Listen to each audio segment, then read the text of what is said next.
திருப்பாவை 15వ பாசுரம். எல்லே இளம் கிளியே இன்னம் உறங்குதியோ, செல்லென்றைய ஏன்மின் நங்கை மீர் போதருகின்றேன், வல்லை உன் கட்டுரைகள் பண்டேருன் வாயறிந்து, வல்லீர்கள் நீங்களே நானேதானாயுடுகா, உள்ளை நீ போதாய் உனக்கென்ன வேறுடையை, எல்லாரும் போந்தாரோ போந்தார் போந்தெண்ணிக்கொள், வல்லானை கொன்றானை மாற்றாரை மாற்றழிக்க வல்லானை, మాయనై పాడేలోర్ ఎంబావాయ్.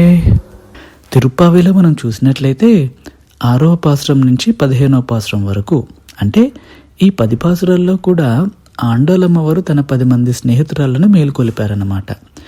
ఈ 15వ పాసురంలో ఆండాళమ్మవారు తన చివరి స్నేహితురాల్ని ఈ విధంగా ప్రేమతో సరదాగా నిద్రలేపుతూ ఉన్నారు. నీ చతురత మాకు ముందే తెలుసు, ఎప్పుడూ ఆలస్యం చేయటానికి ఏదో ఒక కారణం చెబుతావు అంటూ స్నేహపూర్వకంగా అంటూ ఉన్నారన్నమాట ఆండాళమ్మవారు.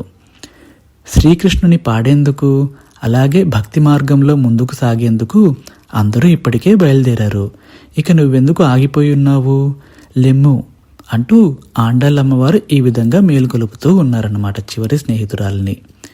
ఇంకను ఈ పాసురంలో ఆండాళమ్మవారు శ్రీకృష్ణుని మరోసారి అద్భుతంగా వర్ణించారన్నమాట. ఏ విధంగా అంటే, శత్రువులను సంహరించే శక్తివంతుడు, అహంకారాన్ని మార్చే కరుణామూర్తి, మాయతో లోకాన్ని నడిపించే మాయావి, అటువంటి పరమాత్మను పాడటమే మన జీవిత లక్ష్యమని ఆండాళమ్మవారు ఎంతో అద్భుతంగా గుర్తు చేశారనమాట మనకి ఈ పాసురంలో.